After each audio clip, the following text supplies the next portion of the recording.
Welcome to the Lose Weight, Live Life podcast. If you're someone who would do anything to lose weight, yet finds it impossible to stick to a diet, to eat less, or just what you think you should, this podcast is for you. I am your host, certified life and weight mindset coach, Clair MACKENZIE. Listen in to learn how to stop overeating, lose weight for the last time, and create a relationship with food and yourself that you love, all without diet deprivation and self-sabotage.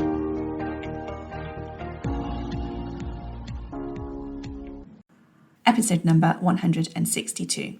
I am delighted to have a guest joining me on the podcast today. I'm looking forward to introducing you to Emma. Emma is a member of the Lose Weight, Live Life Academy, and she has also worked with me privately on occasion as well. And I'm so grateful to Emma for being here. She has a really busy life. She's a working mum with 4 older children, and she also takes care of her own mum as well. So listen in as we talk about her weight loss journey. We chat about her diet history. We talk about self-acceptance, self-improvement. We have a conversation about reframing restriction and about going from a diet mentality to having a healthier mindset around food and much more. We also chat a little about Emma's experiences with private coaching, which she found beneficial during times when a little self-doubt and slower progress appeared. So listen in and enjoy this episode. And once again, thank you to Emma. So hi everybody, as I was just saying, I am so pleased to have Emma with me here today. Emma's worked with me both as a private client and also in the Lose Weight, Live Life Academy. I just want to say thank you so very much, Emma, for having this podcast interview with me, and so we can talk a little bit about your journey and share that with other listeners, because I think they'll find it really helpful. But would you like to introduce yourself and say a few words? Sure, yes, hi. So Emma, as Claire said, I'm now 56, a mother, wife, carer for my mum now. And I feel like when I was reviewing, sort of thinking about this coming on, I think that my history may be fairly familiar to quite a few of the podcast listeners. I don't think that I'm actually unique in any way. I probably think of myself really up to this point as a serial dieter. I sort of had a really strong, lovely female relationships in my family, but my mum, both sides of aunts actually, grandmother, sister, all dieted, and that was just sort of like, it was kind of like a little thing between us really. And in fact, I was clearing out some cupboards the other day and I found a notebook from 1978, slightly giving away my age here. So I'd have been about 11. And it was full of like calorie counting my meals and things, which actually I found really a little bit distressing. Year old. Yeah.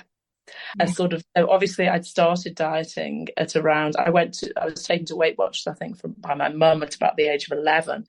Of course, inevitably looking back at photographs, I really don't think I was even particularly overweight. Kind of, well, just sad.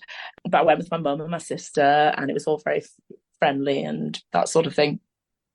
But of course, I honestly think I'd been on and off diets for it worked out at about 43 years in the end, which is a bit shocking. And of course, it just sows the seed within you of dissatisfaction with your weight, your appearance, the way you eat. And I just learned, I could list all the diets I've been on over the years. Also, when I was reviewing this, I was amazed to think, I think this is right, that I don't think I once ever got to my, whatever word you want to use, target weight or goal or whatever, in all those 43 years of dieting. So it was kind of like I'd got to the point of, my early to mid 50s, where I was kind of like this really, really, like I knew it wasn't right. I knew I needed to fix something and I wanted to fix it. And of course, previously I just fixed it with another diet. Try another one. And then I must have been a successful recipient of the algorithm on Facebook. And Claire's, information about you, Claire, came up.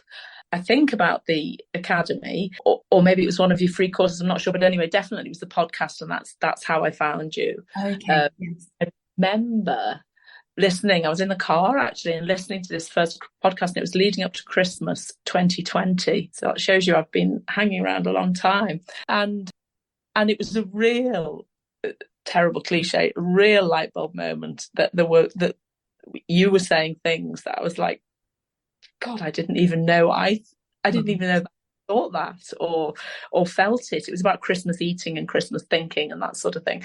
Yeah. And of course, then I was really, so my sort of journey through the academy is hooked really on the podcast. Listened to that for probably only a month or so actually before an invitation came through, I think, to join the academy, and I joined then in January 2021.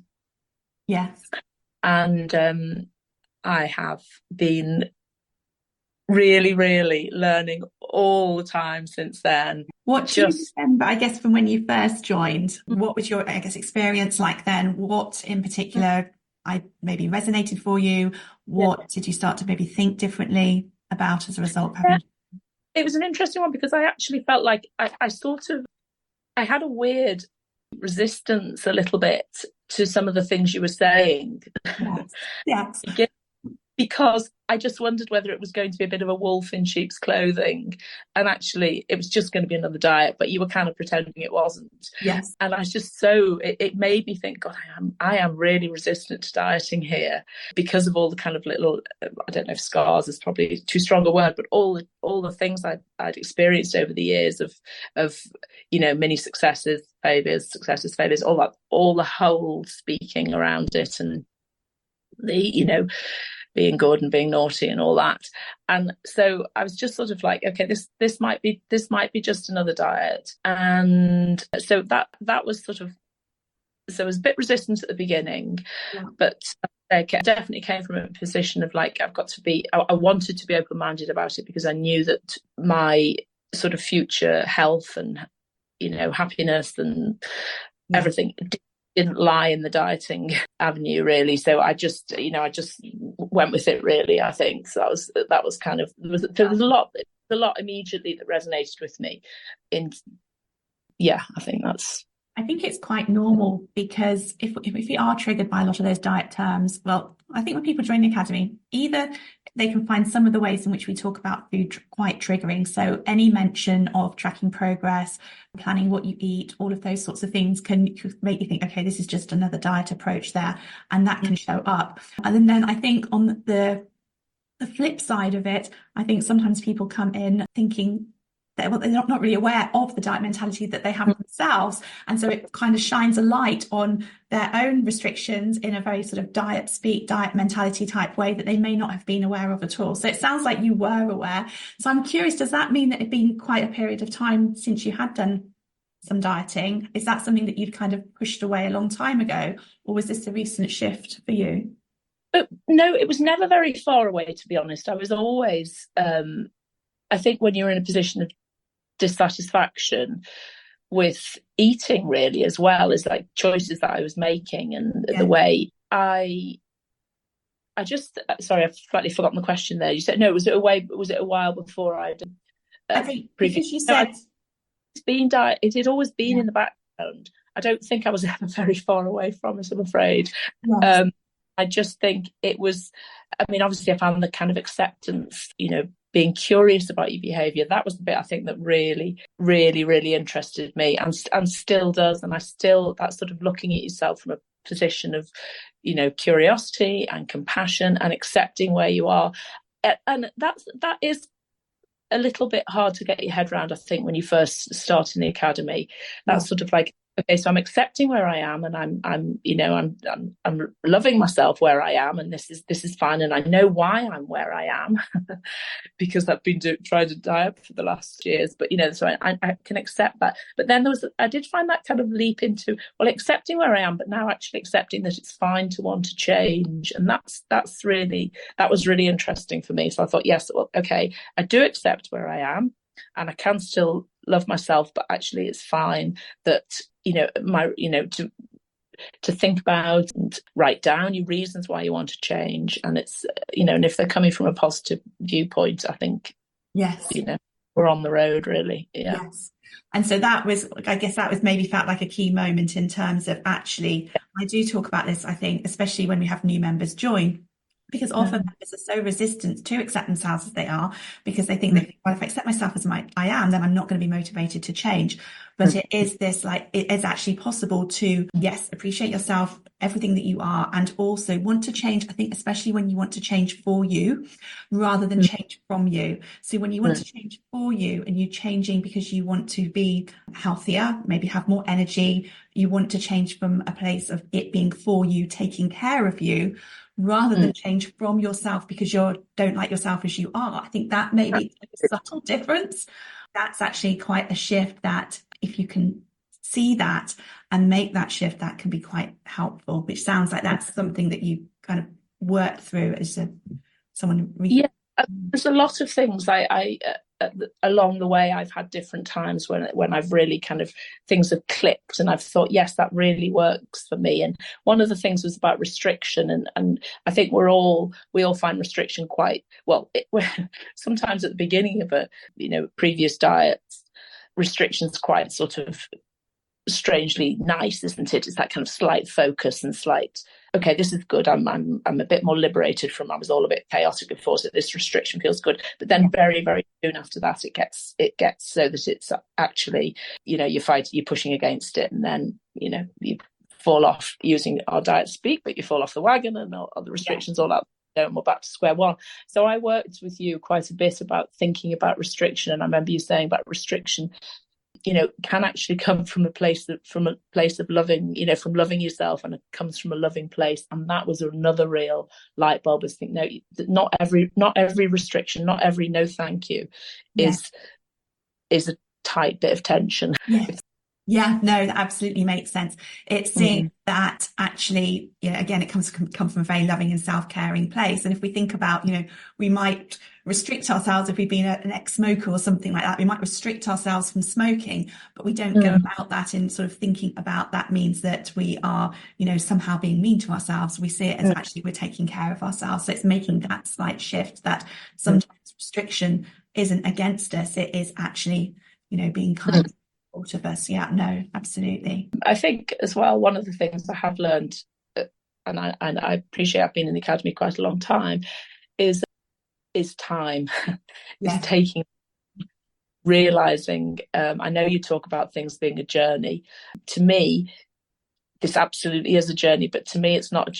I really don't think this is a journey that's got an end. So I haven't really got an end point, because this is the way now I'm going to choose to be. I don't want to think of things having an end point, because then to me that feels like, it's done now, so I'm all right. And actually I just enjoying being all right where I am, actually. And I think that's the thing that you free yourself with by being, in the academy and being away from dieting, is that this is going to take time, and that's fine, because this is your life. You're not rushing anything by. I'm not saying, I've got to have half stone off by the summer, or we've all been saying that for many years, but this is like, no, I'm just on my life. This is my life. I'm on my journey, and the weight loss will come.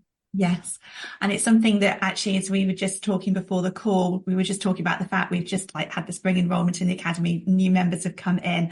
And so with as you've been in the academy a little while and you're seeing those new members come in, the new questions, we're starting going through some of the materials again. And whilst we've got other things happening in the academy as well, you're saying that you've mentioned before the call how useful it is to kind of be reminded of the things that you've done before as well.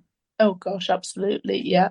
And obviously I've had little episodes where I've felt like, I've never doubted that I'm doing the right thing and that this is the right thing for me. And so much of this resonates with me and my thoughts. I'm completely confident. But there were times where I was a bit like, do you know what? I'm not actually really, I felt like I wasn't making progress, shall we say. So one way or another, I was just not either getting weight loss or feeling like actually I was moving at all on this. So I had little episodes where I took advantage of the private coaching, which was really really helpful. In fact, I've done that more than once, for just little times of being able to focus.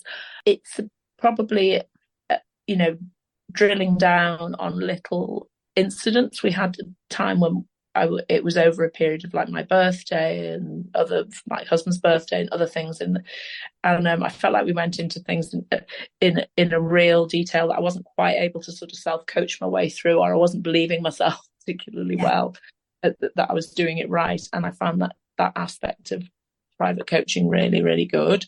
And those times have given me a little boost, really, of weight loss, really, and also progress along the way, I would say.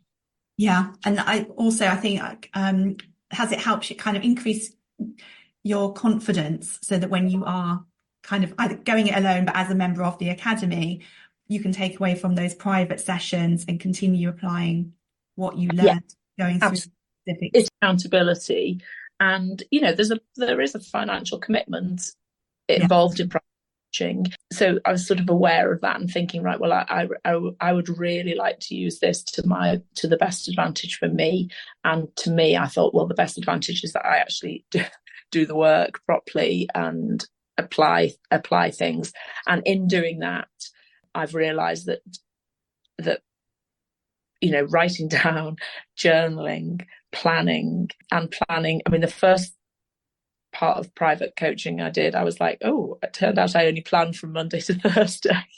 And I never carried it through to the weekends. And yet when I wasn't making progress, I could kind of see why. So things like that, it just sort of gave me the focus, really, the discipline. And then, of course, when things start to work and you start to lose weight consistently, I was like, oh, actually, and guess what? A bit of consistency really works as well. And that's what I found really good with private coaching, because it is sometimes the academy, even if you're kind of free and you think, oh, I'll listen live, you might, but we don't always get a chance to listen live with a notebook in front of us and jot everything down at the time. So it was that commitment of turning up and doing it, and and doing the work.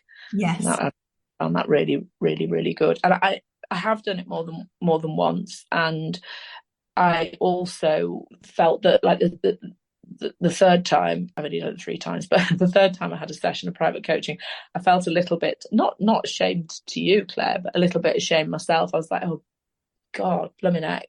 But how can I still be here?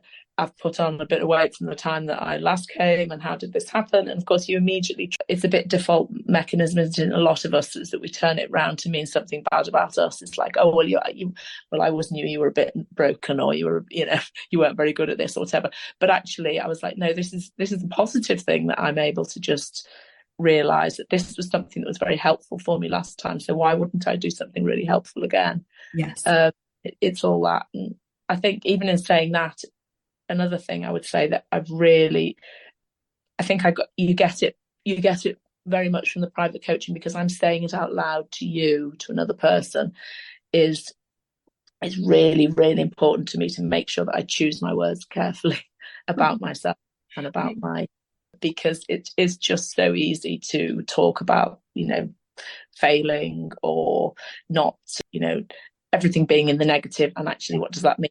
Like, oh, well, you hey, guess what? You are a bit rubbish at all this, and it sounds like I really, really do try very carefully to talk kindly about myself out loud. And that's what's really good about private coaching, is it kind of helps you practice that. Yes. So as you were saying your words to me, you're kind of reflecting them back to yourself, and you were almost like coaching yourself just by having a conversation with me, it sounds like, in real time. But for sure.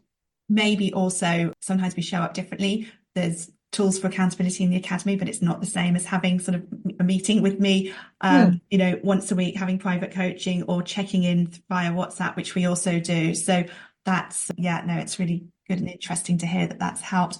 What have the benefits been for you with private coaching? All of it, of being in the academy, private coaching, of your journey, of your weight loss journey over the last few years?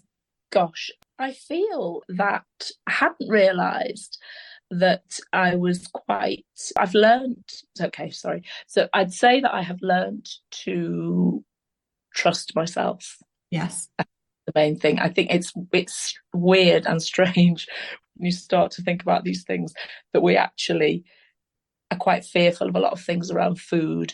We're fearful of overeating, because we've had episodes before where we've just, you see, I was immediately going to go into some sort of diet speak there, but lost the plot or whatever we want to call it. Okay. It's all right. We all do it. I think you're being cautious, because I always pick up on it all of the time and say, just to like let you know, that's like kind of like a ingrained diet mentality coming out there. That's fine. So it's sort of use your words as they come to you. Yeah. So I've really learned that I was very fearful around food. I was fearful of overeating, fearful of undereating, fearful of the whole diet thing, fearful of not losing weight. And I found that above all in the academy has been great. It's just working with that and thinking about it. And I think that's been the most useful thing. I've genuinely had my sort of, it all confirmed that diets really don't work. I can't believe I'm saying this to you, but it is really, really, your mindset. Yes. Thoughts around success, thoughts around, what is success for you. So so I think that's the thing I've learned most, is kind of free of that sort of worrying about food, thinking about what I have eaten, what I shouldn't have eaten, all these things. That's just totally liberating. And it'd be great to be losing some weight as well. That is really important to me. And actually, I think it's good for me to say that out loud. It's important for me to lose weight, and that's okay. No, definitely. You've enjoyed and appreciated the weight loss side of it, as well as the other things that come along. And do you feel the physical benefits of that, and the emotional? But you I guess touched on the emotional benefits of it. Yeah, really. I mean, that's another thing that's amazing. Sorry, but think about the fear thing is, I think you've said this as well, but it was totally true of me, is I really didn't think of myself as an emotional eater. Yes. And I think one of the things that I really, I really thought about and have thought about is, one of the biggest emotions that I really eat through is tiredness, which didn't always seem to me as that was a true emotion, but it's certainly a feeling. Yes. Feeling of just, and that over the years, with having lots of people in my life and lots of people to look after and lots going on and working and stuff, that was a real sort of prop for me. So it's that was an eye opener as well. It still is. I mean, could grief an absolute work in progress, but I just I like so much more where I am now. Yes. Knowing that I've got a way to move forward. Yes, brilliant. And you mentioned journaling, but aside from that, I guess, anything else about your approach to planning or food shopping or meal preparation that's changed in terms of the things that you're actually, there's lots that we think about differently in terms of the mindset side of things, but what would you say you do differently, if anything? Yeah, practically, no, I would definitely think that I think ahead. So I know now, because I've thought about which are the occasions that give me problems, really, or are going to upset my nice sort of forward movement, what's going to stop me losing weight, and it's always consistency or lack of consistency, and I can get through that with things like planning at the weekend. It's important, and yes, we all eat a bit differently at the weekend, and that's fine. It was really, really important. That was the other thing. So I was flicking back to the start, but one of the things, because of sort of resistance to dieting and various things, is being in a family, I did not want to eat any differently to everybody else, because I've had years of eating separate foods or different things. And that was the other thing that was really, really liberating. This whole idea of kind of choosing what you eat, and it be normal family foods. So so the planning therefore is much easier, because I just plan for everybody. And even though there's adults in the house and we do share the cooking, I've pretty much got the plan going, what we're all going to have. And so that's really good. The journaling, I don't think I'm brilliant at it, to be honest. Okay. I think I'm good. I think I'm kind of good enough. I can just about scrape through. I do it more as a sort of, I use quite a lot of your little workbooks where I'm kind of thinking, what are the obstacles in the day ahead, and I might kind of jot a few things down. But I know I've got the skills, and I just know everything works better for me when I've planned my food, I'm using my notebook, and yeah, doing what's best for me, really. Brilliant, brilliant. Have there been any other like knock-on impacts on other areas of your life as a fun? Yeah.